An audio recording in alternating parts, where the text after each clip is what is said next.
जो आज हम लोग को ये अधिकार मिला, आज हम ये काला कोट पहने हुए तो वो भी बाबा साहब की देन है, वो भी बैरिस्टर थे। तो देखिए वो भगवान है दलितों के, ठीक है, वो हमारे भी भगवान हैं, क्योंकि आप इस तरीके से अंबेडकर एक फैशन बता दिया, ये फैशन नहीं है।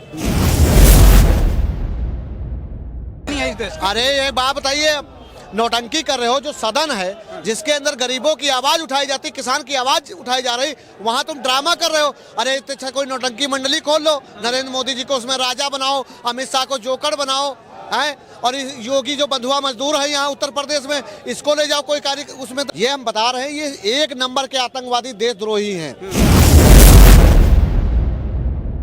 देश का कोई भी आदमी संविधान की औकात नहीं है कि कोई संविधान के बारे में ऐसे बात कर सके।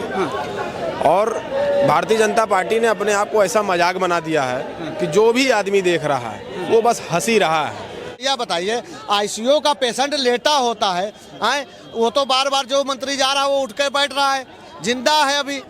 अरे वे तो आपके कहने का क्या मतलब, मर जाना चाहिए उनको? अरे ससुर, ऐसे नौटंकीबाज को मरना चाहिए। हम लोग फूल माला चढ़ाने जाते हैं।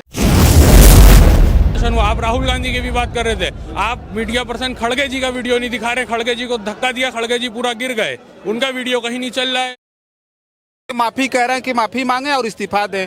अमित शाह जी इस्तीफा क्यों देंगे? अमित शाह ने लंबा चौड़ा 1.5 घंटे का भाषण दिया, जिसमें एक एक करके खोला कि सबसे ज्यादा कुठाराघात अगर संविधान पे किसी ने किया तो कांग्रेस ने किया। बाबा साहब अम्बेडकर का अपमान जो है कांग्रेस ने किया, उनकी कैबिनेट से इन्होंने इस्तीफा भी दे दिया। देखिए, भारतीय जनता पार्टी जब इतिहास में जाएगी तो वो अपने आप को आतंकवादी, देशद्रोही और देश के गद्दार ही साबित होगी। जब वो हम लोगों को इतिहास में ले जाएंगे तब वही गद्दार नजर आएंगे। जब इस देश के अंदर अंग्रेजों से लड़ाई चल रही थी तब इनके पूर्वज वहाँ पर माफ़ी मांग रहे थे पेंशन के चक्कर में। तो अमित शाह जी जो बार बार ये कहते हैं अंबेडकर अंबेडकर अंबेडकर, तो ये लोग एक तरह से पिछड़े दलित के विरोधी हैं। वो चाहते हैं कि भारतीय जनता पार्टी का जय जयकार होता रहे, पर इनसे नौकरी न दूं, मैं इनको कोई अधिकार न दूं। ये चाहते हैं कि सिर्फ जो पिछड़ा दलित का युवा है, नौजवान है, वो सिर्फ मंदिर के सामने भीख मांगे। अमित शाह की मंशा ये है। आरएसएस और भारतीय जनता पार्टी कभी देश के हित में काम न किया है और न करने वाली है। अब तो कह रहे हैं राहुल गांधी को जेल जाना चाहिए, राहुल गांधी पर FIR दर्ज हुआ है। अरे राहुल गांधी को क्यों जाना चाहिए? राहुल गांधी तो ऐसे नेता थे जिन्होंने अपने पिताजी की हत्या को माफ कर दिया। धक्का मार देंगे आप सांसद? अरे किसको मार दिए? वो नौटंकीबाज सांसद है, 2 कौड़ी का आदमी जो पहले घटना कर चुका है, एक पूरे परिवार को जला चुका है। उसको भी तो देखिए। उस जो सांसद, छोटी सी पट्टी यहाँ पे लगी होती है, रात के 7 बजे बड़ी की पट्टी हो जाती है, दूसरे दिन मंत्री जाते हैं तो कोई पट्टी नहीं। धीरे धीरे जो घाव बढ़ता जाता है तो भाई इलाज नहीं होगा उनका। यार भैया एक मजाक की बात होती है, घाव का भी भरने का एक समय होता है। अगर एक कांटा लग जाता है तो दूसरे दिन तक का लाल लाल रहता है। और राहुल जी के निशान नहीं है इनके माथे पे। अरे ये नौटंकीबाज हैं, ये ड्रामाबाज हैं। ये हम बता रहे हैं, ये एक नंबर के आतंकवादी देशद्रोही हैं। ये किसी मुद्दे पर चर्चा करना नहीं चाहते, नौकरी देना नहीं चाहते, किसान का अधिकार देना नहीं चाहते हैं। ये चाहते हैं कि सिर्फ मैं कुर्सी पर बैठा रहूं और 70 मील के कपड़ा पहनता रहूं। अच्छा, क्या कहेंगे आप? जो है ये जो चल रहा है पूरा मामला, पूरे देश भर में कंट्रोवर्सी हो गई। गृह मंत्री जी ने जो बात कही उस पर क्या कहना?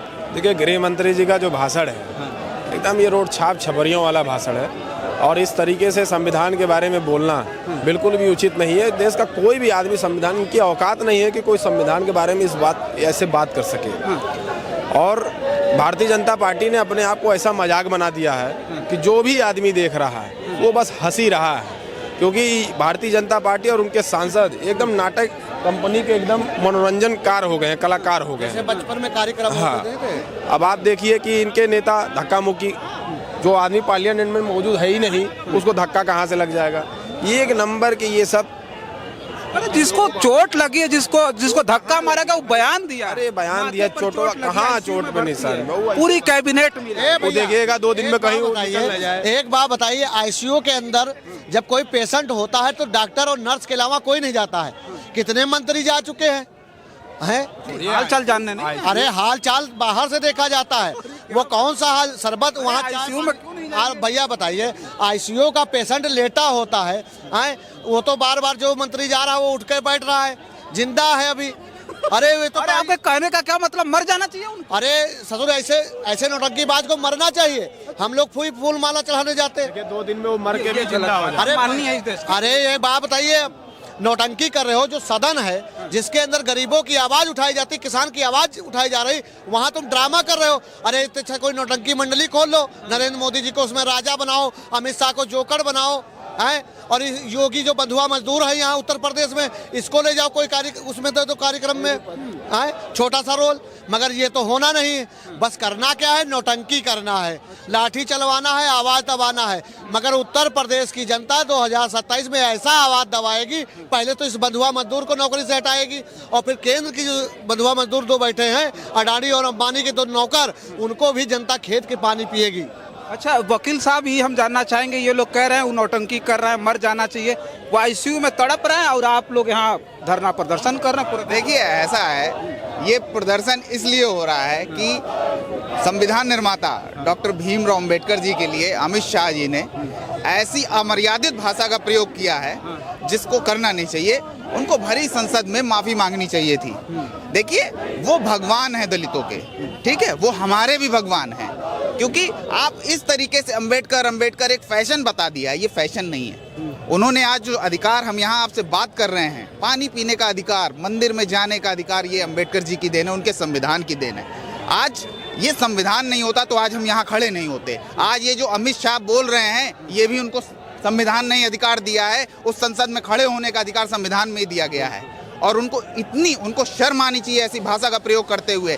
दलित उनको घर घर में पूजता है, उनकी पूजा करता है, उनको भगवान मानता है, और वो भगवान हैं, इस समय वो भगवान ही हैं। क्योंकि एक भगवान ही होता है जो ऐसा अधिकार दिला सकता है, जो आज हम लोग को ये अधिकार मिला। आज हम ये काला कोट पहने हुए तो वो भी बाबा साहब की देन है, वो भी बैरिस्टर थे। तो बाबा साहेब एक ऐसी भावना है, ऐसी प्रेरणा देते हैं कि ऐसे देश का जिसमें संस्कृति, एकता और अखंडता है, हाँ, एक साथ सब मिल के रहते हैं, आप उनको तोड़ने का काम कर रहे हैं, आप लोगों को भड़काने का काम कर रहे हैं। क्या दलित समाज में नहीं आता है क्या?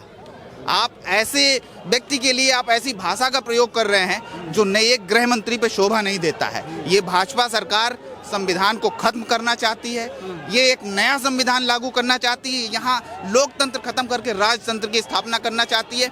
अगर आप अपनी भाषा को वापस नहीं ले सकते थे, आप संविधान निर्माता के लिए ऐसी भाषा का प्रयोग कर रहे थे, तो आप संसद को आपने अनिश्चित काल के लिए स्थगित करवा दिया। क्यों करवा दिया? आप माफी मांगना ही नहीं चाहते, आप उनको कुछ मानते ही नहीं हैं, आप नए संविधान की स्थापना करना चाहते हैं। तो देखिए, इस पे प्रधानमंत्री को भी सोचना चाहिए, भाजपा को भी सोचना चाहिए। ये सिर्फ और सिर्फ हिंदू मुसलमान करने की राजनीति कर सकते हैं। मगर मैं आपको बता दूं, 2027 के विधानसभा चुनाव में उत्तर प्रदेश के अंदर इस भाजपा सरकार को पता चल जाएगा, ये जनता और ये दलित समाज सिर्फ और सिर्फ समाजवादी पार्टी की सरकार बनाने जाना। आदरणीय अखिलेश यादव जी पुनः उत्तर प्रदेश के मुख्यमंत्री बनने जा रहे हैं। अच्छा, आखिरी सवाल हम आपसे ले लेंगे कि अभी एक तरफ भारतीय जनता पार्टी के लोग प्रदर्शन कर रहे हैं, एक तरफ विपक्ष के लोग प्रदर्शन कर रहे हैं। आपको देख करके क्या लगा कि ये कौन है जो मतलब जो है सबसे ज़्यादा मतलब आप तो वकील हैं, आप जानते हैं अपराधी कौन दिखाई देता है? ये दिखाई देते हैं या राहुल गांधी धक्का मारने वाले? देखिए, इस पूरे प्रकरण में जो चल रहा है हफ्ता भर से, इसमें पूरा अपराधी अमित शाह जी हैं। अच्छा। अमित शाह जी ना ये शुरुआत करते ना यहाँ तक के पहुँचता। अमित शाह जी वो देश के गृह मंत्री हैं, देश के बड़े पद पर बैठे हैं, प्रधानमंत्री के बाद उनका नंबर आता है। वो संसद के अंदर ऐसी असंसदीय भाषा का इस्तेमाल करते हैं। अरे बाबा साहब भीमराव अंबेडकर जी ने हमें संविधान को बनाया, संविधान को दिया। आज हम आप यहाँ खड़े हैं कि बाबा साहब की देन है। आप मीडिया पर्सन, आप एज अ मीडिया पर्सन हमारा इंटरव्यू ले पा रहे हैं, यह संविधान ने आपको अधिकार दिया है। हम कोर्ट में एडवोकेसी कर पा रहे हैं, संविधान ने दिया। अमित शाह जी आज संसद के अंदर पहुंचे हैं, संविधान ने दिया। ये बाबा साहब ने अधिकार दिया था कि वो संसद के अंदर पहुंचे हैं, और उसी संसद में बाबा साहब का अपमान कर रहे हैं। बाबा साहब के प्रति इस देश के और पूरी दुनिया के लाखों करोड़ों लोगों के आस्था सम्मान है उनके प्रति, और उनके बारे में ऐसी टिप्पणी कर रहे हैं। अरे अमित शाह जी को सामने आना चाहिए और पूरे देश से माफ़ी मांगनी चाहिए, बाबा साहब से माफ़ी मांगनी चाहिए। इस तरीके की जो टिप्पणी करी, उसके बाद से जब विरोध प्रदर्शन हुआ, आप राहुल गांधी की भी बात कर रहे थे, आप मीडिया पर्सन खड़गे जी का वीडियो नहीं दिखा रहे, खड़गे जी को धक्का दिया, खड़गे जी पूरा गिर गए, उनका वीडियो कहीं नहीं चल रहा है। इतने 80 साल के वो बुजुर्ग हैं, उनको गिरा दिया, उनका वीडियो कहीं नहीं चल रहा है। और चोट वोट ना लगी ना, ये चोट तो नहीं लगी जो आईसीयू में, उसकी बात लोग कर रहे हैं। आईसीयू में कैसा पेशेंट है, पहली बार देखा है ऐसा पेशेंट आईसीयू में कि वहाँ पे सब जा रहे हैं, मिल भी रहे हैं। हम लोग भी आईसीयू जाते हैं, बगल में बलरामपुर है, आईसीयू जाके देखिए, जूते मोबाइल सब कुछ उतरवा लेते हैं, वहाँ मोबाइल पे बातें हो रही हैं। इतना सा एक चोट लगता है उसमें आईसीयू चले जाते हैं। अरे वो तो छोटे मोटे डॉक्टर हमारे ऐसे ही कर लेते हैं, न जाने भी कितना धक्का मुक्की हो जाती। मेन शुरुआत ये हुई, प्रियंका जी को धक्का दे रहे हैं, आपने देखा प्रियंका जी को धक्का दिया जा रहा है, खड़गे जी बगल में खड़े गिर गए, किसी ने नहीं वो दिखाया। और वो मुकेश राजपूत जी जो सांसद हैं जिनको आप बात कर रहे हैं फर्रुखाबाद के, वो खुद हारा हुआ चुनाव जीत के आए बेमानी से, उनका तो इतिहास है बेमानी का। चुनाव हार चुके थे, डॉक्टर नवल किशोर शाह जी चुनाव जीत गए थे, वहाँ लाइट्स ऑफ करवा के बाद में चुनाव पलटा गया। आप देखिए पूरे की पूरी घटना के जिम्मेदार अमित शाह जी हैं। अमित शाह जी की जो भाषा थी बहुत ही असंसदीय, एकदम भी किसी तरीके से एक्सेप्टेबल नहीं है। हमारे अमित शाह जी को सामने आके माफी मांगनी चाहिए। चलिए ठीक है, देखिए चर्चा कर रहे थे अभी सभी समाजवादी पार्टी के लोग यहाँ कार्यालय से बाहर निकल रहे हैं और ये जो माहौल है वो समझिए पूरी तरह से अमित शाह के खिलाफ है। और अमित शाह जो इस देश के गृह मंत्री हैं जिनकी भाषा इस तरह की थी जिससे बहुजन समाज पूरी तरह से आहत है। बस इस वीडियो में इतना ही, बहुत सारी खबरें लेकर के आपके बीच में हाजिर होंगे। खबर कैसी लगी कमेंट बॉक्स में लिख करके जरूर बताइएगा। धन्यवाद।